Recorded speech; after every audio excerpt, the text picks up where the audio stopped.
Monday morning. Got my pins for me ECU. I'll get onto that later. What a weekend. Thanks to everybody that wished us well with my roof. I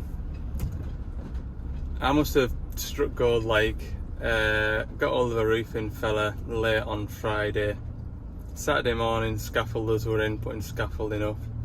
Sunday afternoon they were in patching up, and they should have it all squared away today.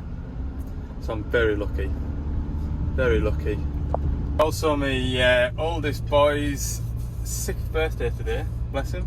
He had his birthday party yesterday. That was a bit of a disaster and all. He's got this sickness bug that's going around, and we thought he was just really excited for his birthday, and he just wasn't quite himself yesterday morning, and well, he was sick alright yesterday at his birthday. Oh Lord, one thing after another. Anyway, let's try and get this week. I'm ready for another break. I am ready for a holiday, or at least a weekend where I'm not doing anything. You know what I mean? Oh, exhausted already. Right. Oh, my van wouldn't start this morning either. That was fun. All the excitement of trying to get stuff organised on Friday. I never switched my isolator off, or my inverter off. Oh, I'm going to be grumpy today, I can just tell.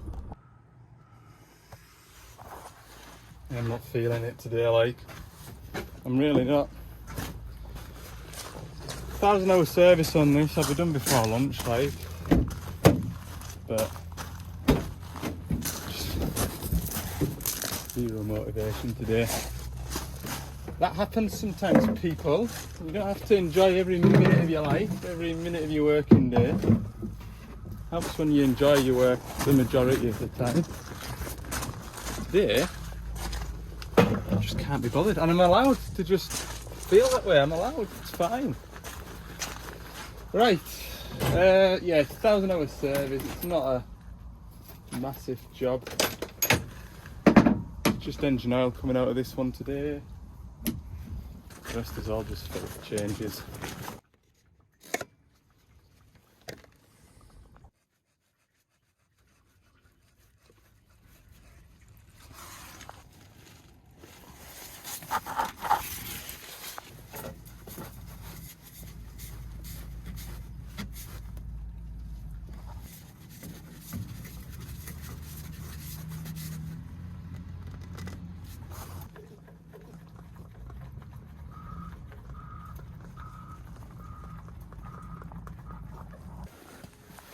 That sums it up. I've been pumping that hand primer for about 15 minutes. I'm like, why isn't there any fuel coming into this bowl yet? I left the water trap open, didn't I? Yeah, that would do it. Just pumping air around the system for 15 minutes in the rain, just because I wanted to, Okay, I'll probably regret this because it's raining, but I can't be bothered to get my transfer pump out. So I'm going to use this opportunity to demonstrate to you how much time it takes to put 46 litres of engine oil into these shovels. So we're going to hit start, and I'm going to start pouring engine oil in through a funnel. Ready? Go. And stop the clock. 15 minutes to put 46 litres of engine oil in that. In that time, I could have definitely done the 2 return filters, or the pilot filter and the AdBlue filter. And when you're on a big service, like I say, I'm not exaggerating when I say it takes easily half an hour to fill the transmissions up. Well worth it, people. Well worth it.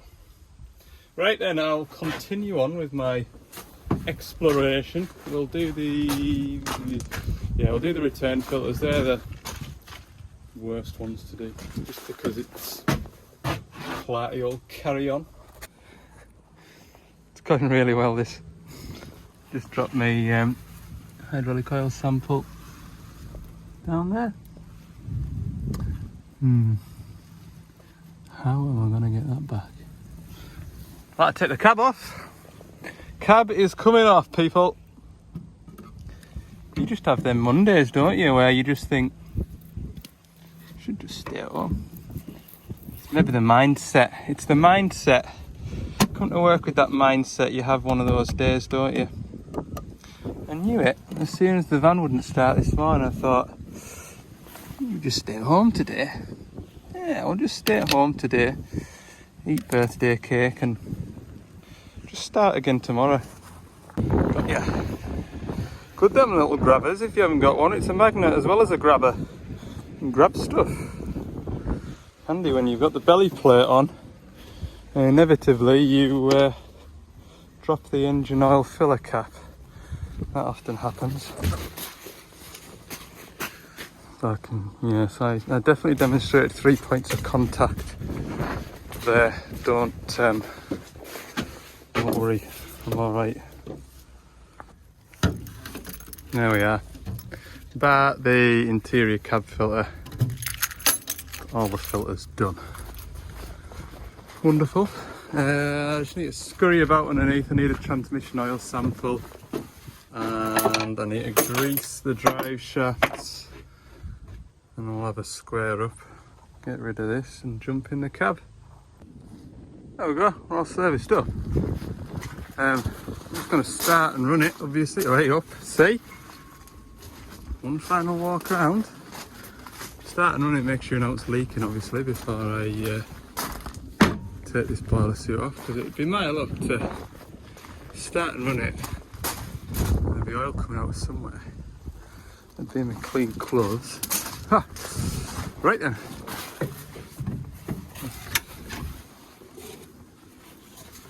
Just left the ignition on, didn't notice that. Well, all good on this side. All good on this side.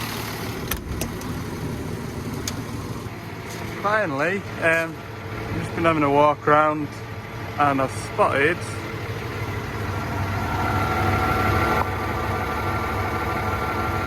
2 tanks there of damp.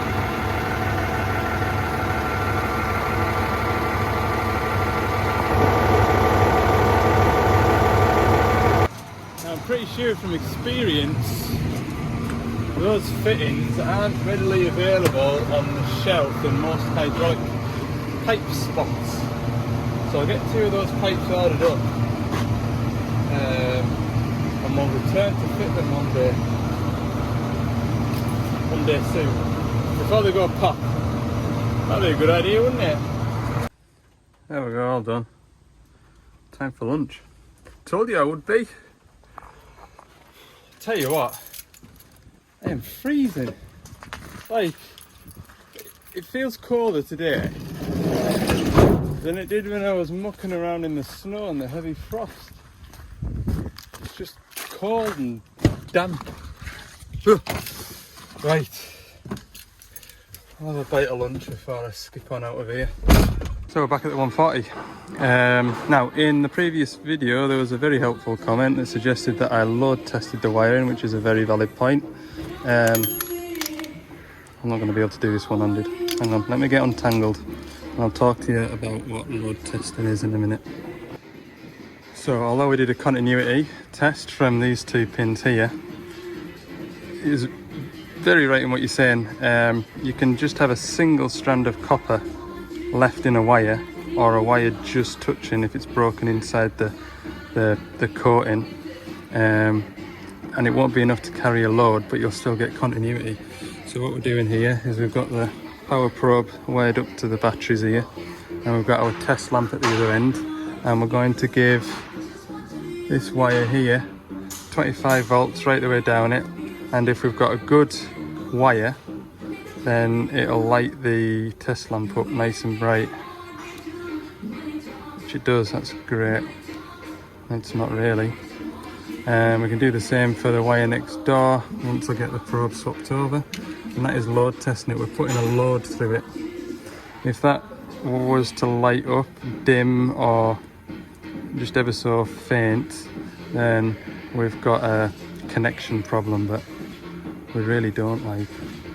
But like I say, I'm going to replace the wiring to that actuator because I can't get at any of this when the counterweight's back on and it's back out to site. So I've load tested all the wiring from the ECU to this plug here. Everything's fine. It's really annoying, but it's not going to stop me from running a fresh wire up through here. Just when it goes back to site and it's still got an intermittent fault, at least I know that it isn't this wiring. I've crimped a new pin that I got from Cumbria Autos this morning onto a random bit of wire, just to make sure that it's the right size for the ECU pin, which it is. It's got a lovely little bite on there. I'm really happy with that. And then we'll just insert it into the plug next and make sure that it's going to sit in deep enough. There we go, that is absolutely perfect. So I'm quite happy to use those pins, and they'll have a good tight hold of the pins on the ECU.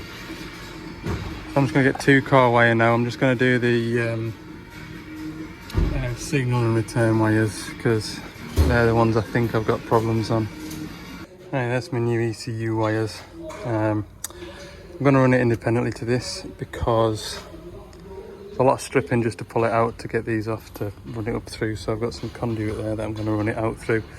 I've left the original wires in, and I've put heat shrink over them to keep them protected from the elements. And if one day somebody wants to put these back in, then they'll go back in. All right. So that's me finished in here. I've got my wires run out of here, up here on top, along and around the rocker cover and onto the actuator. It's not taking anywhere near as long as I thought. So a sensible thing to do now is start it up and run it and make sure I've not created any faults mucking about with the ECU plugs. And then I think we're going to get the counterweight on today. Well, that's good, no error codes. And it starts as well, what a treat. Right, I think I might leave it running, go and get the counterweight. Right, we're in, it's in the vicinity. No error codes occurred, so turn that off. Let's see what we can do about this then. Let's see. Right then, same as taking it off, just nudge forward a couple of inches, jump out, check, and just keep going like that. I think everybody's on the lunch. Not lunch? Yeah, 3 o'clock. 3 o'clock it is, so. Hey, I'll just put her away, we'll be alright, like. We're coming in reasonably square here. It maybe just wants to be like that a touch, but we're not 100 mile out, like. For a first shot, we're doing alright. That's gone remarkably well. As a fella turned up and he says, "Do you want me to drive that forklift for you?" I said, "Oh, that'd be amazing." So there we go. Right, I'm not gonna rattle these in because I've got them all lined up now. I'm not undo them, believe it or not. I'm gonna put lashings of Loctite on. Okay. Well, I'm made up with that, progress wise. Very happy. Yeah, I just tracked it out and then swung left to get that bolt, swung right to get that bolt. Work smarter, not harder. Right, what's the chances of these coming out of here? I'll put the counterweight a little bit closer than it used to be, look. It'll come. Here, look. 4 o'clock on a Monday, here's a breakdown, look, great. That was another person that's got a new Dash 7 machine and left the key in the ignition with the machine on ACC. True story. I'm gonna have to get some stickers made up for PDA and get them to... Oh, I don't know if that will come out actually. get him to put a sticker in the cab saying please remove key before leaving the machine, something along those lines, because it's becoming quite a common thing, isn't it? Anyway, I'll get my lifting eyes back until the next time I need them, whenever that may be. Hey, I've always got them.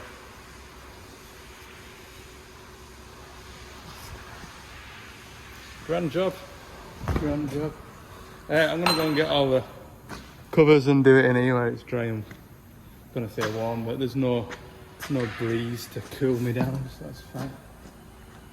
Hell, I tightened that one though. Oh, see, look at that.